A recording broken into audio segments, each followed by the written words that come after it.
এইগুলো তো তারই ফলশ্রুতি। না, এটা খুব মজার জায়গায় দাঁড়িয়ে আসলে আমিও চাইছি এই আলোচনাটা একটু গল্প আকারেই হোক। আপনারা যতটা যারা এখানে রয়েছেন যতটা উৎসাহী এবং মানে উৎসুক এই আজকের আলোচনা শুনবেন বলে একইভাবে আমিও সত্যি সত্যি কারণ আছে আমার কাছে। ওরা জানানোর পর আমি একটু নস্টালজিক ছিলাম। প্রায় আমি দেখলে আমার মনে পড়লো আমাদের দলের একটা সেমিনার আজ থেকে 14 বছর আগে এইখানে এরকম প্যানেল ছিল। একই কথা বলেছিলাম না, সেটার শব্দগুলো আলাদা আলাদা ছিল। আর আমি তো মানে ওইখানে শুনছিলাম, আমি কিছু না, আমার ওইটা মনে পড়ছিল যে আমি যাক আবার আমি এখানে দাঁড়িয়ে বলবো। আমরাই তাহলে অ্যারেঞ্জ করেছিলাম। সুভাষিস দা প্রথমেই বলে দিয়েছেন যে তীর্থদা বলবেন। তীর্থদা বলবেন। আর ওরা নামকরণ করেছে যে নাট্যচর্চার অন্য দিগন্ত। এটা না আমার কাছে ঠিক পরিষ্কার না যে অন্য দিগন্ত মানে দিগন্ত, অনেক দিগন্ত, কোন দিগন্তটা রয়েছে।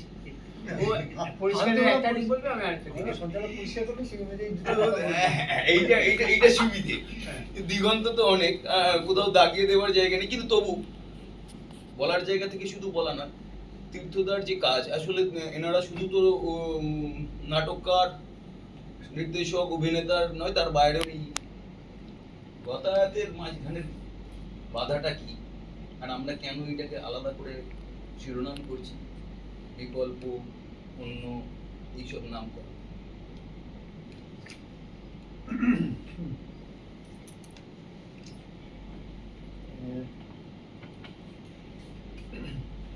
আমার নিজের কাছেও প্রথমে বিষয়টা একটু কি বলবো খটোমটো লাগছিল। ঠিক অন্য ধারা বলতে অন্য ধারা না, অন্য দিগন্ত, সেইটা কিভাবে গোছানো যাবে এইটা আমার নিজের একটু চিন্তায় ছিল। তা মোটামুটি কথা বলতে বলতে বা যা হয় একটা চিন্তা তো আসে মাথায়। হ্যাঁ, আমরা ওই ছোটদের নিয়ে কাজ করি, সেই কাজে একটা ওই যা হয় এখন যে বিভিন্ন জায়গা থেকে সব ছোটরা আসে, যে সমস্ত জায়গায় বন্ধুজনেরা কাজ করছেন তারা সব বছরে একটা সময় আমরা এক জায়গায় আসি, এসে 7 দিন থাকি। অনেক ছোটরাও আসেন, তাদের অভিভাবকরা আসেন, সব মিলিয়ে প্রায় 150 লোকজন একটা স্কুলে থাকা, নাটকের কাজ করা প্রধানত, বাকি অন্যান্য কাজকর্মগুলো। এখন এই কাজ সবাই অনেকেই করার জায়গায় বা চেষ্টা করলেই সবাই আমরা করতে পারি। আমাদের কাছে একটা এই অন্য ধারা বা অন্য দিগন্ত টিগন্ত কি জানি না, আমাদের কতগুলো স্পষ্ট কথা মনে হয়েছে। এটা তো নাট্যচর্চার অন্য দিগন্ত।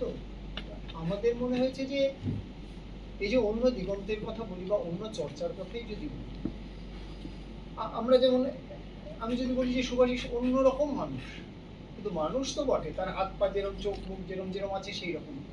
এই অন্য রকমটা কি করে হয়, আমরা তার একটা হিসেব করে আমরা কাজ করি বা আমাদের চিন্তা ভাবনা এইরকম। এবার এই যে আমরা বলছি কথাগুলো, এটা আমরা অনেকেই আছি, সবাই যে একেবারে এই কথার দিক থেকে একই জায়গায় আছি এরকম নয়। কেউ 100 ভাগ আছি, কেউ 70 ভাগ, কেউ 50 ভাগ, এরকম কিন্তু আছি মোটামুটি 100। আমাদের কাছে প্রথম যে বিষয়টা ছিল সেটা হলো যে থিয়েটারের এক ধরনের একটা ওই অন্য বলতেই বা বিকল্প বলতেই বা মূল ধারা বলতেই যাদেরকে আমরা নির্দিষ্ট করি, তাদের একটা চলার প্যাটার্ন আছে। তো সেই প্যাটার্ন থেকে আমরা আলাদা, এটা বলার মধ্যে খুব একটা গর্ব হয়। কি হিসাবে আলাদা, কিভাবে আলাদা, সেইটা না হলে বুঝতে না পারে, মানে প্রকাশ যদি আপনাদের কাছে না করি তাহলে একই রকম মনে হবে। আমাদের গোড়ায় যেটা ছিল যে যে প্রাতিষ্ঠানিকতা আছে, যা যা চলছে, যে পদ্ধতি থিয়েটার চর্চা, তার বাইরে কিছু থিয়েটার করতে, ছোটদের নিয়েও বড়দের নিয়ে।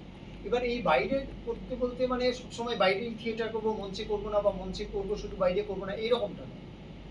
প্রথম যে জায়গাটায় আমাদের আটকানোর কথা বলেছি বা যে জায়গাটা আমাদের চিন্তা হয়েছে, সেটা হলো যে দেখুন থিয়েটারের একটা খুব মানে এটা সৌম্যমিত্র একবার কুমার রায়কে একটা চিঠি লিখছিলেন, এই সম্প্রতি পড়ছিলাম, যে লিখছেন যে থিয়েটারের একটা সুবিধা হচ্ছে সংগঠন না করলে দল চলে না। অন্যান্য ক্ষেত্রে যে কোনো একজন শিল্পী বা একজন আবৃত্তিকার, একজন কি বলবো গায়ক, তারা একক শিল্পী, তারা একটা সংগঠন করতে পারে। কিন্তু থিয়েটারের যে কাজটা, সেই থিয়েটারের কাজটা গোড়ায় সংগঠন দিয়েই শুরু হয়।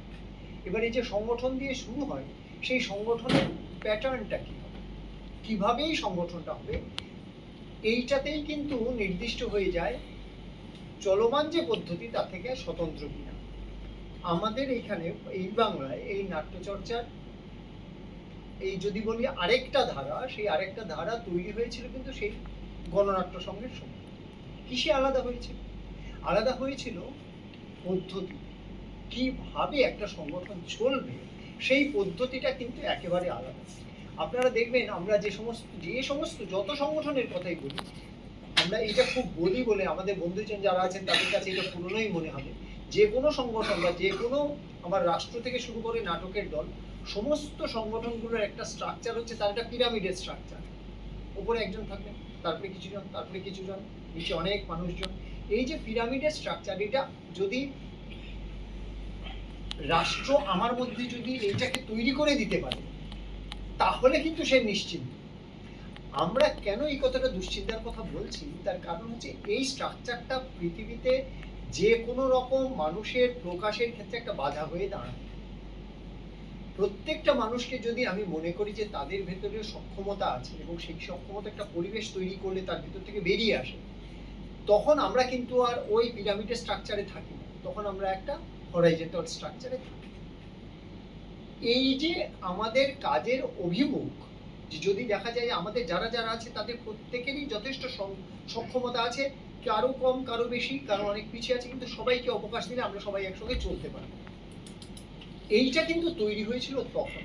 আপনারা যদি একটু কষ্ট করে আমাদের ঋত্বিক ঘটককে যখন গণনাট্য থেকে বার করে দেওয়ার কথা হচ্ছে, তখন ঋত্বিক ঘটক, সুরমা ভট্টাচার্য আর মমতাজউদ্দিন আহমেদ, তারা একটা দলিল লিখেছিলেন অন কালচারাল ফ্রন্ট বলে। সেই দলিলটা আপনারা যারা একটু মনে করেন যে কথা এইরকম ভাবে ভাবনা চিন্তাটা সত্যি তার গোড়ার কথা কি, আমরা নতুন কিছু বলছি।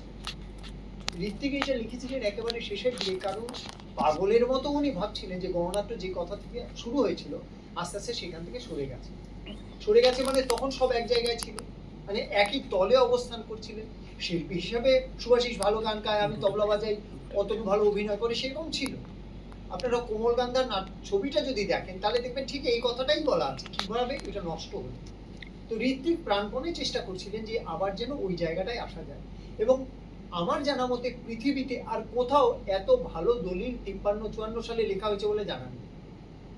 তারপরে ঋত্বিককে এক্সপেল করে দেওয়া হয়।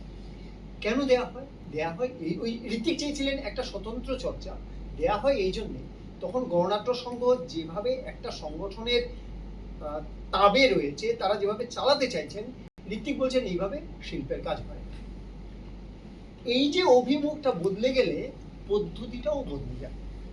রবীন্দ্রনাথ যে একটা স্বতন্ত্র শিক্ষা ব্যবস্থার কথা আমরা বলি, অন্য দিগন্ত অন্য ধারা ইত্যাদি বলি, তাহলে রবীন্দ্রনাথ যে চেষ্টাটা করেছিলেন সেটা কিন্তু ওই পদ্ধতির কথা, মানে উনি শুধু সিলেবাস বদলাননি, রবীন্দ্রনাথ দুটোই করেছিলেন।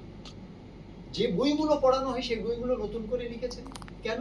কারণ ছোটরা যেন ওই বইগুলো পড়ে তার যখন চোখ তুলে তাকাবে তখন যেন তার জগৎটাকে সে দেখতে পায়, সে যেন রিলেট করতে পারে প্রকৃতির সঙ্গে। এইটা আর পড়ানোর পদ্ধতিটাও পাল্টে দিয়েছিলেন। আমাদের একজন স্তানিস্লাভস্কির একজন শিষ্যা আছেন সোনিয়া মোর, খুব অসামান্য ওনার একটা বই আছে 24 লেসন্স বলে।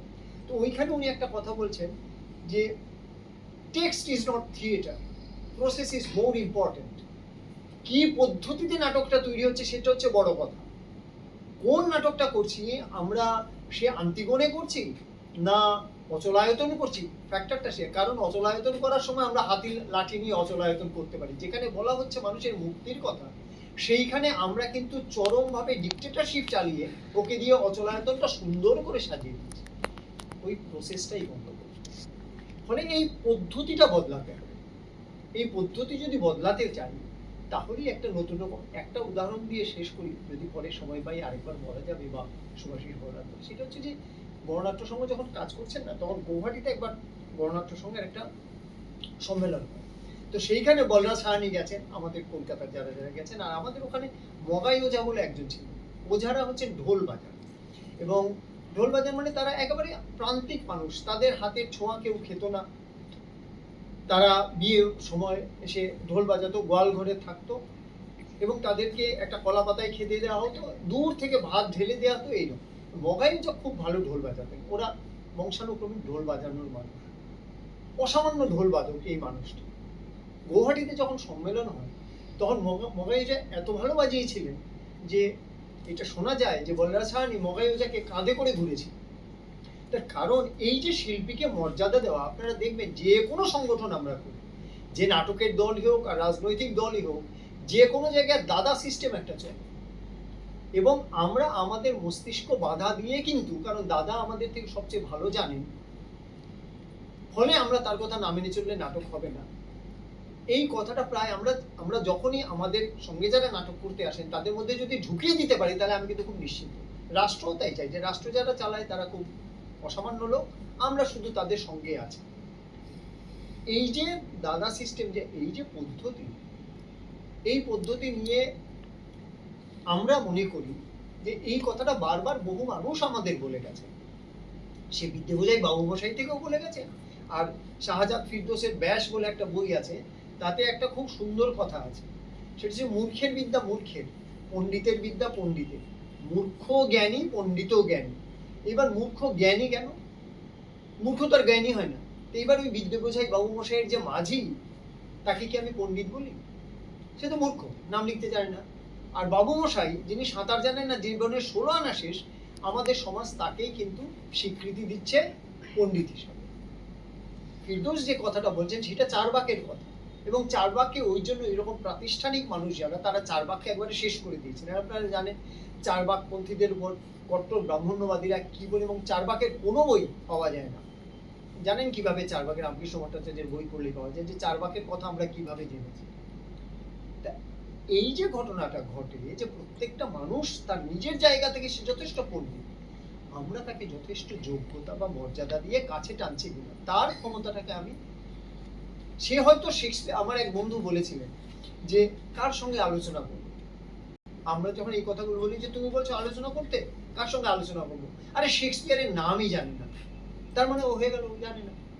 তো আমার একবার খুব বিনীতভাবে বলেছিলাম, তখন আমরা নান্দিকারে থাকি, আমি বললাম যে না, রাধারমন তপাদার বলে একজন ছিলেন, পোস্ট অফিসে কাজ করতেন, আর অজিতেশ বন্দ্যোপাধ্যায় ওই রকম পণ্ডিত, রাধুদাকে সঙ্গে সঙ্গে নিয়ে ঘুরতেন, কারণ রাধুদার ওই ক্ষমতাটা আছে, অনেক কিছু দেখার ক্ষমতা। আমি একটা গল্প বলে শেষ করেছি, এই গল্পটা আমি আমার বন্ধুদের বহু বলি। সেটা হলো, আমি তখন এই পড়াশোনার কাজে আসাম ওই কিছু পাহাড়ি মাছ টাছ ধরতে হয়। তো আমাদের বাড়ির অনেকটা পেছনে একটা বড় পাথুরে নদী আছে, মানে এগুলো আমাদের প্রথম দিকে শিক্ষা বলে এই গল্পগুলো বন্ধুদের কাছে অনেক করেছি। একটা বড় পাহাড়ি নদী আছে, বড় পাহাড়ির মধ্যে রিভার বেডটা খুব বড়, আর জল এইটুকু, মানে পা ডোবে ডোবে, খুব সুন্দর নদী, যেমন হয় পাহাড়ের নদীগুলো। আমাদের বাড়ি থেকে এই 15 কিলোমিটার গেলে, তো ওইখানে আমি পাহাড়ের মাছ ধরতে যেতাম। তো আমার সঙ্গে যে মানুষটি আমাকে মাছ ধরে দিতেন, আমাদের গ্রামের ভাষায় ওনার নাম হচ্ছে কুটি নেনা, কুটি মানে ছোট। তো উনি জাল নিয়ে যেতেন আর আমি যেতাম, আমি পণ্ডিত, গবেষণা করছি, আর উনি মূর্খ, মাছ ধরেন। তো আমরা দুজনে যখন নদী পার হবো, মানে রিভার বেডটা অনেক বড়, হেঁটে ওপারে যাবো, গিয়ে আরেকটা জায়গায় যাব। তো উনি বললেন কি, একটু বসি, আমরা এখন যাবো না। বললো কেন? বললেন না না, এখন নদী পার হবো না। তাহলে জিজ্ঞেস করলো কি হয়েছে? বললেন না, দেখবেন কি হয়েছে। আপনারা বিশ্বাস করবেন না, 5-7 মিনিট পরে উপর থেকে বিশাল এক ঢল নেমেছে। সে এমন, সেটা আমার মাথার উপর দিয়ে জল চলে যাবে এইরকম। আমরা যদি যেতাম তাহলে ওই নদীর মাঝখানটাতে থাকতাম, আমাদের ভাসিয়ে নিয়ে চলে যেত। মানে ওইখানে আমাদের গ্রামের ভাষায় ওই জায়গাটাকে বলে হাত্তি মারা ডর। হাত্তি মারা মানে যেখানে হাতিকে মেরে ফেলতে পারে, ওই রকম স্রোতে জল না। ওই লোক, সে পাহাড়ের দিকে তাকিয়ে সে বুঝেছে ওখানে বৃষ্টি হয়েছে, তাহলে এতটা সময় লাগবে, এইখানে জল আসার সম্ভাবনা। সে মূর্খ আর আমি পণ্ডিত। তাহলে আমার, যখন আমি নাটকের দল চালাই বা যে কোনো পদ্ধতিতে যা খুশি করি, সে আমার বাড়ি হোক, নাটক হোক, রাজনৈতিক দল হোক, দেখবেন কোথাও আমরা যদি আমাদের ওই ভার্টিক্যাল যে স্ট্রাকচার, পিরামিডের যে স্ট্রাকচার, সেটাকে যতক্ষণ না ভাঙতে পারছি, যতই আমরা কথা বলি, আমরা অন্য দিগন্তের কথা বলি, অন্য ধারা বলি, সব ধারা সব পথ এসে মিলে গেল শেষে ওইখানেই মিলবে।